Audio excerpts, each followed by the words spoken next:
been in Chinese herbology since 1990. I started out working as an apprentice, and then I spent approximately 14 years working in an environment where I just dealt with putting people on programs.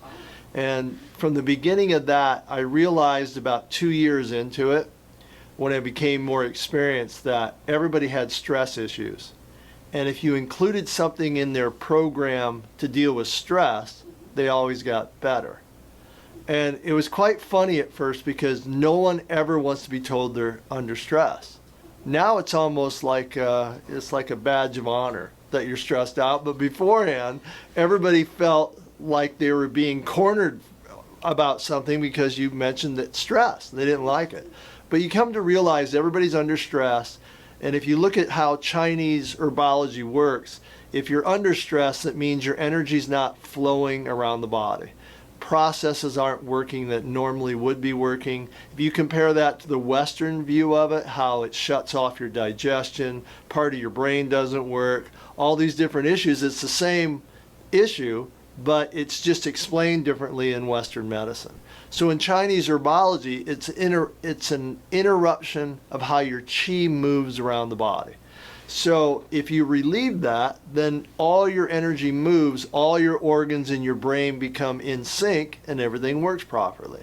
So after years of dealing with stress, and usually through formulas that relax people or dealt with strictly nervous system tension, things like that, adaptogens started to make their way into the marketplace. And that's where I got my first experience of dealing with a powerful adaptogen was Rhodiola.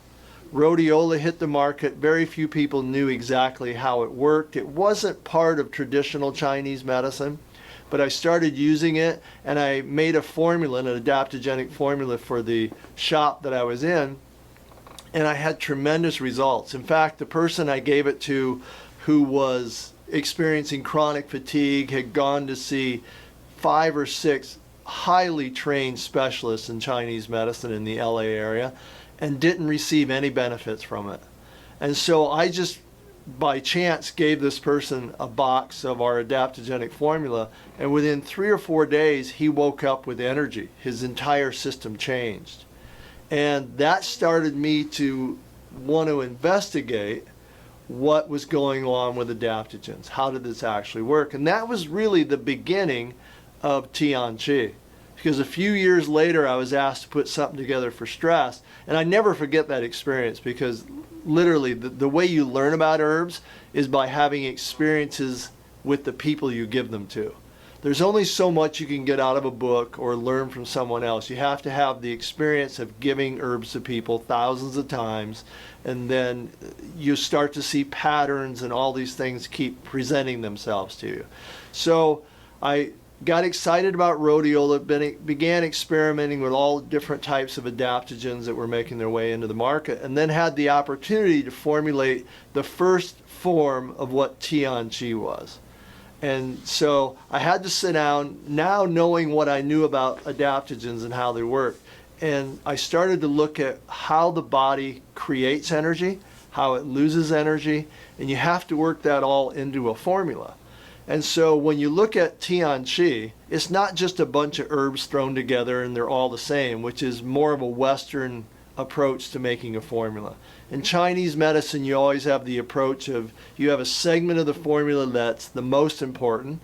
The next segment is what supports the most important segment. And then there's another segment that just supports the overall flow of everything together, right? So when you look at TianChi, it's based on adaptogenic herbs. The main ones are Rhodiola, Reishi Mushrooms, Schizandra, Eleuthero ginseng, and Ashwagandha. And you might wonder why I put 5 different adaptogens in it. Well, each one of them, even though they're an adaptogen, meaning that it helps the body adapt to stress or to stressful situations, each one of them has its own particular unique way it affects the body. For example, reishi mushrooms, a great adaptogen. It affects your pituitary, your thyroid gland, your adrenal glands. It's also cleanses your liver. It's an important tonic just for brightening the mind. So, you know, probably the first paper ever written on reishi mentioned that it brightened your mind. And so you know it's an overall tonic for the whole body. And then you look at ashwagandha. Ashwagandha is not in Chinese medicine. It's an herb from Ayurvedic, but it's such an amazing herb. And that herb in particular has a very powerful effect on dopamine in the brain. And if that's happening, you know it activates the frontal lobe of the brain. Well, reishi does too, because it affects your pituitary. Anything that affects your pituitary will have a function of opening up the frontal lobe of the brain, which is in control of all the coherence of your brain. In other words, it balances or brings into synergy the entire brain. So ashwagandha does that too, but ashwagandha has a very unique effect of opening up something called the microcosmic orbit, which is something they only talk about in Taoism and Chinese medicine, and that's really a wild name for a channel of energy that runs around your body. So when you hear microcosmic orbit, another way of saying that is just saying that it has an ability of running energy through your entire glandular system. And what does that mean? That means when you're relaxed, all your glands come back into balance. So it's just opening up a channel. And ashwagandha does that. Very few herbs I've ever found do that. So I love ashwagandha. And ashwagandha also has this amazing effect of helping to produce GABA, which is one of the main relaxation neurotransmitters in your brain. So it's a very important herb, and yet completely different from reishi mushroom, but they're both adaptogens. And then rhodiola, which is, I think, probably one of the top 2 or 3 adaptogens in the whole world, and what triggered all my research. Rhodiola is very powerful for helping to regulate your pituitary and the stress response, like all adaptogens. But it has a very powerful effect in the frontal lobe of the brain again.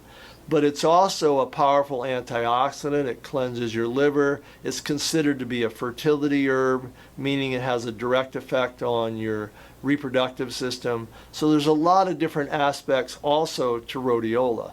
And there's research out of Russia where the Russian athletes have been using it for 40 or 50 years to oxygenate their blood, help them to adapt to stress. It increases endurance. All the cosmonauts and all the athletes that went up to higher elevation use rhodiola to adapt to that. So it's a very powerful adaptogen itself. And then you have eleutheroginseng, which was probably the first adaptogen on the market. The coin, or the term adaptogen, was coined because of eleutheroginseng. And they had done some studies in Siberia, where we all, we hear the word Siberia, what do you think? Freezing, right? So they had given that particular herb to 3,000 people in Siberia. Half of them were freezing all the time, and half of them were too hot. And the hot ones became normal temperature, and the freezing ones warmed up. And so what does that mean? Basically, it means it had somewhat of an effect on the part of your body that regulates your system. In this case, the hypothalamus, which is part of the whole stress response, hypothalamus, pituitary, adrenal. So that little pattern, hypothalamus, pituitary, adrenal, which is called the HPA axis, is involved in all stress, but it's also involved in all regulation in your body. If it's not flowing in and out of stress and able to be balanced, then it can't perform all its other functions that the body needs it for. And so all these adaptogens, and I haven't mentioned Schizandra yet. Schizandra is probably the mildest adaptogen, but it has the most powerful effect of clearing your mind. And it's also one of the main herbs in Chinese medicine for energizing your lungs, building lung qi, and building digestive qi, and also liver qi. So in other words, it has an effect of detoxing your liver, moving energy, cleansing your lungs, building up energy. And one of the fascinating things about Schizandra, and I'm mentioning this because it has nothing to do with Chinese medicine, but it's a Western way of looking at it, is that they've shown tests where it completely offsets the toxicity from certain pharmaceutical drugs.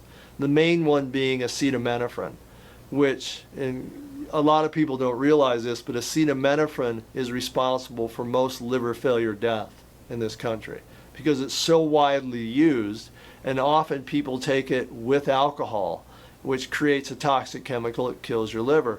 Well, according to research, and you can find this research on PubMed, the government's own medical website, shows that Schizandra offsets the toxicity of acetaminophen, right? So it's a powerful herb. But in my formula, I use it because it just brightens up your mind, gives you a little more physical energy, and helps move your liver and detox your liver. So that's the first segment of it. And now what you have is a segment of herbs that are designed to regulate your HPA axis, in other words, your stress response, allow you to have a stress response, but then always move back out of it because it's regulated. And that's what's important about a stress response. It's not important that you don't ever get stressed or that you can handle stress by not getting involved. No, it's important that you have your stress response, you go into the situation, you come back out. Most people lose the loop, the feedback loop, and they don't come back out. If you don't come back out, your body misses its chance to release these hormones that allows it to restore its own energy and to go back into a normal pattern of function. And that whole restorative aspect is what the next segment of the formula is about. Although adaptogens are restorative, the main thing that becomes weak in your body when you're under stress is your kidney adrenal energy. So in Chinese medicine, you would recognize this in a formula, and you'd put a whole segment of herbs in it that just help your reproductive energy, which is part of kidney adrenal, and help that to build up. So you have herbs like shistanch and epimedium, and you have eucomia and hoshowu and lycium. These are all herbs that help your kidney adrenal energy build up or go back into normal strength. And you combine them with adaptogens because once an adaptogen relaxes your nervous system, and that's the first function of an adaptogen. When you even just taste one in your mouth, your nervous system starts to relax. So within seconds, your nervous system starts to relax, and it's signaling that the stress is lessening and the feedback mechanism should be kicking in soon, right? So when that happens and your body relaxes, now you have all these other herbs that are there for your kidneys to soak up. So you think about it energetically. Kind of picture this in your mind that you've relaxed now, and think of your adrenals almost like, I like this analogy, it's almost like a baby bird that's about to be fed. You relax and it opens up and it starts to just take in energy. So you want energy to be there, right? You want the herbs to be there with the energetics that are affecting your kidney adrenal so it happens instantly, so that there's something there to take up. Right? Adaptogens themselves have some energy to restore your adrenals, but they're not really kidney tonics, what you would call a kidney tonic in Chinese medicine. So you combine the kidney tonics with the adaptogens, and now you have this ability to relax, and then the body has this capability to restore. So what you want on this formula, TianChi, is that you now are always moving into, you'll have your stress, then you relax, you have the ability to restore. So you can move in and out. It's just a natural process. But because you become worn out, it's hard for people to actually do that. So now you have the herbs there to perform that function. And so, but you still need another segment of the formula to allow it to work better together. So you have a few other herbs in it. One of them is licorice in a very tiny amount. And people often wonder why it's in there. Well, licorice is kind of like salt to a chef.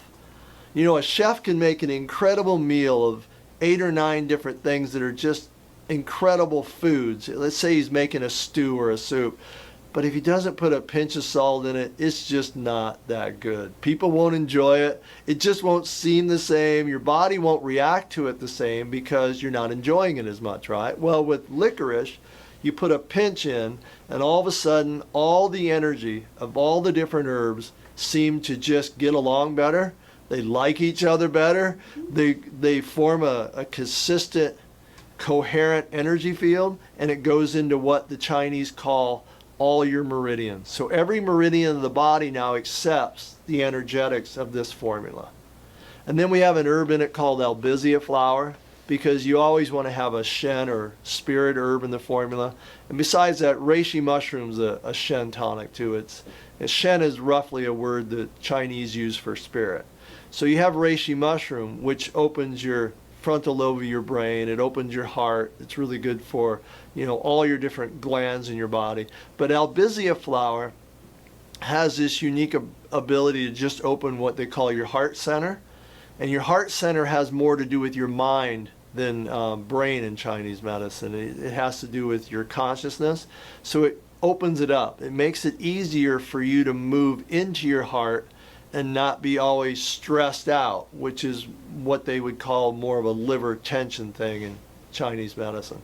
So you're moving more into your heart now because you have a little bit of albizia flower.